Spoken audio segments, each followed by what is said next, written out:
I know Carrie. I know Paul. Great to see you both again. You too. Good to Thanks, see Dave. you.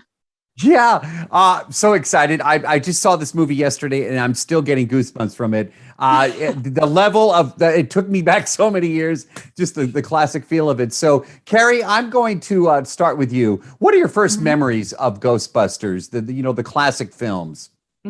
Well, it came out in 1984. I was born in 1981, so it was on TV all the time. Nobody took me to the theater to see it because I was too little. But it was sort of on all the time. The first movie and the second movie. In some ways, I almost know the second movie better because of how old I was when it came out.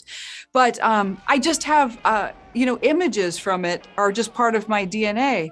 And even like seeing like somebody like Sigourney Weaver, for example, this kind of extraordinary, elegant, funny woman on film is the kind of performance that I, eventually realized when I wanted to be an actor. Those are the kind of people that I wanted to emulate and the kind of career I wanted to have. Or Annie Potts, for example, and of course all those great comedians. So it's just kind of a part of the world I grew up in, and I still kind of can't believe that it's now that I'm in it. It's just kind of, it's really surreal. I can't describe it. It's bizarre.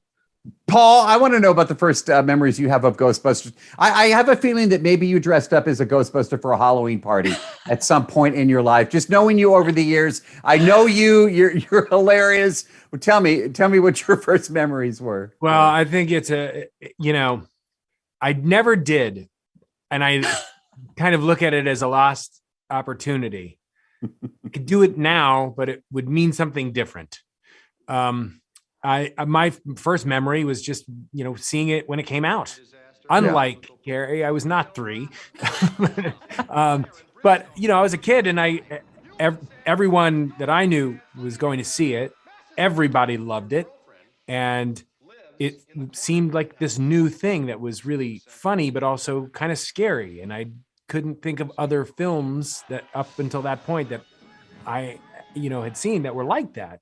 And it, back then movies would stay in theaters longer than they do now. So it was in the theaters for a while and became one of the seminal films of our childhood. And so, when I think back at like the important movies, the big movies that I saw growing up, which were the same as kind of everybody else's, Ghostbusters was certainly, high up there. Jason, my dude, it is so good to see you again. We talked at Front Runner. Man, it's been a minute, but I have been eagerly anticipating this interview today. Dave, thank you. You introduced our screening here in Houston with a video clip, and you said a comment that stuck with me about working with your dad. You said, "Can you imagine what it's like to work with your dad sitting right next to you?" Dude, I love it because my mom is she's not around me right now, but I have the same thing going. Like, she's like, "Well, you should have done that in the interview." Or I'm like, so it really touched me. But of course, your dad, Ivan Reitman, who did the original. Did he give you advice? Did you ask for any advice? Tell me about that. Oh, yeah. I mean, I mean it when I say that Ghostbusters Afterlife is a family about a family made by a family. My father sat right next to me every day on set and was weighing in on things. And yes, as you can imagine, it's complicated when your father is, if your parents came with you to work every day and weighed in on all your decisions, some days it'd be great and other days it'd be more complicated. But it was the experience of a lifetime. And to make a Ghostbusters movie with the creator of Ghostbusters, where he could weigh on everything from the color of slime to the way the terror dog moved, no director gets that lucky. We'll make it official right now. Mckenna, Finn, it's great to see you both again. Great to see you too, man. It's so good to see you. Oh, thank you, Mckenna. I'm going to start with you, actually. And this question is going to be for you as well, Finn. You're going to answer the same question after Mckenna. All right. The day that you found out that you were a part of a historical film, it's a Ghostbusters movie. I don't need to tell you that. Tell me about the reaction that you had the day you found out you were a part of this, Mckenna.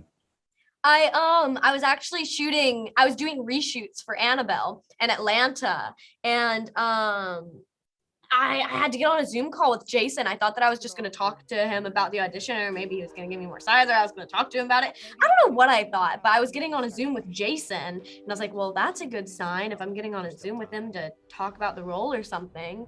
And I got on and we chatted for a bit, and he was like, so do you want to be a Ghostbuster? And I didn't understand what he was asking. I went, ugh, more than anything. Like, you don't understand. I want to be a Ghostbuster more than anything.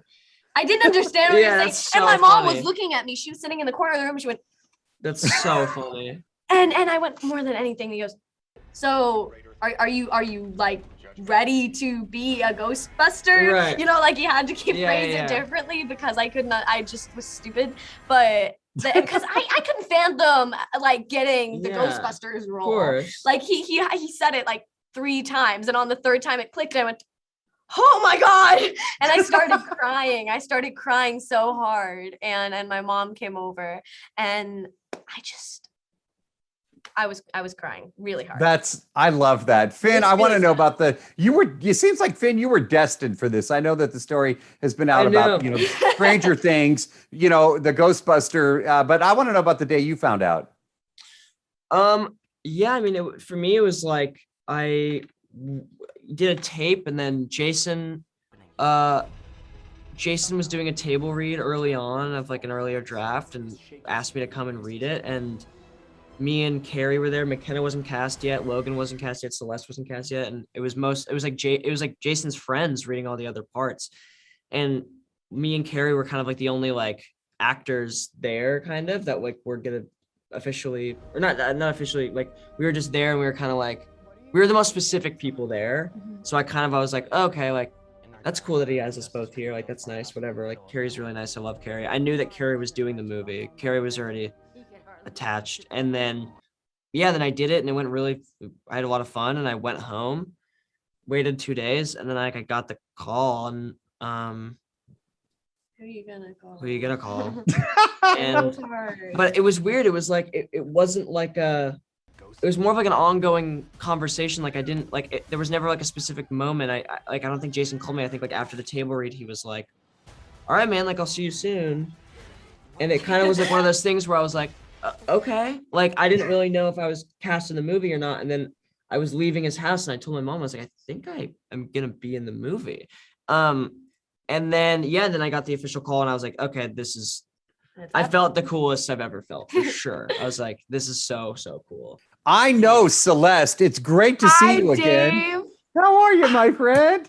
Wow, you Nice both to look see you. amazing. Look at you.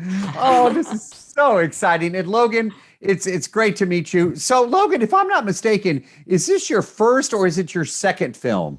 This is my first film. I did a FedEx commercial before this. I have a training video. So yeah. Wow. And oh my gosh. And it's Ghostbusters. Yes. You started way up here. Most people do this. Hey, I'm just going straight to the top. Celeste, what does it feel like for you to be a part of Ghostbusters history? These movies are historical. I don't need to tell you how great this film is, but for you, what does it feel like? I mean, it's just such an honor to be a part of a story that has just transcended generations. I remember watching it. My dad showed me the films. I remember watching it as a kid, and just seeing even this like next generation of people who are going to see this movie and who are going to be a part of the story in this universe is such an honor. And even getting to meet the original cast was the coolest moment of all time. So I've just been feeling really grateful. I've met Bill and Dan, and they're just amazing people. And again, they're like legends. You look at them, you're like, oh my gosh, it's Bill Murray and Dan Aykroyd. And I just was there. Logan, what was it like for you? And what did you know about Ghostbusters before doing this film? So when I was like 3 or 4, my mom introduced me to Ghostbusters. I was a big fan of the classic movies like Jurassic Park and Terminator. And so when I saw it, I lit up. I loved the movie so much. And every year I would watch it with my mom, and, we'd have so much fun with it. And when I was doing this, I had no idea it was Ghostbusters. The lines were just labeled as boy and girl. And the night before the screen test, the teaser comes out, and we're like, oh shoot, this is Ghostbusters. So we were freaking out in our hotel room. So This question is for both of you. Carrie, I'll start with you. You both continue to have amazing careers. I've had the opportunity to speak with you both on big projects, but I want to know, that being said, you had to have a wow moment on the set. What happened for you, Carrie? What was it that made you go, wow, I'm doing this? Oh gosh, I mean, there were so many. I feel like every day, because so many of the special effects we were working with were practical. So, like for example, walking on set and seeing the terror dog puppet there getting operated by the puppeteer. They actually built that house and planted a field, and just to sort of drive up to this set in Canada and know you could walk through it and touch everything. And there was so much detail and so much thought put into it. And then of course, when the OGs show up on set, then it just becomes like, I had to pinch myself. I was like, I was dreaming. It was so strange to be, it just didn't feel real. It didn't feel real at all. And of course, they all look at Jason Reitman as the kid. They call him the kid because he was a kid on set when they were all there. And to watch Ivan and Jason kind of, interacting with those guys who've been a part of their lives forever, it's really the family business. And it's a wonderful family to be a part of. Right, Paul? 100%. Yeah. There are so many moments. I mean, there are things that I saw that it's like, oh, I don't want to talk about right now in this interview. No, I get it. Yeah, and you get why, but those conversations, looking over and seeing Jason and Ivan having these conversations and thinking of what this franchise is for that family, and the cool narrative of the kind of the father passing this torch, and then seeing how that kind of plays out the narrative of the story, and it just seemed pretty special. And then there were just other random moments where I got to, I found myself in a conversation with Ivan Reitman and just talking about the early days when he started and things he produced and what it was like hanging out with all of these incredibly talented, funny people. And those are the conversations, as certainly as, a comedy fan, that I just can't get enough of, and have to, pinch myself in those moments. I can't believe I'm here asking these questions and hearing these answers. Tell me about the excitement that you're feeling now that it's finally here. Obviously, we know the craziness in the world over the last year. I have been looking forward to this movie for so long. It's just amazing what you have done. But I want to know your level of excitement now that it's finally going out to the world. Last night, we were at New York City Comic-Con with 3,000 Ghostbusters fans, and my father sitting right next to me, and it was the greatest screening of my life. And the idea that people are going to get to see this movie so soon on a big screen with popcorn, the way movies are meant to be seen, that's what excites me. I've just wanted to get back to the movie theaters, and the second they were open, I was back. I look forward to every chance to see all these big movies coming out towards the end of the year. And I hope Ghostbusters Afterlife is a movie for everybody. Exactly the kind of movie that makes you want to go back to the movies. It took me back to my childhood, and I'm not doing any spoilers here, but I'm getting goosebumps even talking about it right now. Just that feeling of taking it back. All right, no spoilers like I mentioned, but I'm going to let you talk about working with the cast, and you can expand. I know that there's been some trailers and video out there, but you can expand about working with whoever you thought was cool, and you could just tell me about, what I'm saying, Jason. Tell me what it was like. Absolutely. Look, I mean, Afterlife was an opportunity to work with Paul Rudd. I mean, truly one of the great comedians of his generation. Carrie, Coon, one of the great actresses of her generation. These young talents like Finn Wolfhard, Mckenna Grace, and also, a couple young actors in Celeste O'Connor and Logan Kim that audiences are going to be introduced to and fall in love with. But also, of course, it was a chance to be on set with the original Ghostbusters. Ernie Hudson, Dan Aykroyd, Bill Murray, to see them standing next to each other. When they walk on set, it's like seeing the Beatles together. And it was like that for me. It was like that for my father. It was like that for the whole crew. Thank you for that answer. We're going to close with this. The technology obviously has improved since the original. As far as the Ghost, what can you tell us about what fans can expect? The weapons, the toys, the technology aspect of it right now. Look, we have all wanted to see the proton pack working again. We wanted to see traps and PK meters again. We want to see Ecto-1 flying around the corner again, and we have tried to deliver that as well as possible.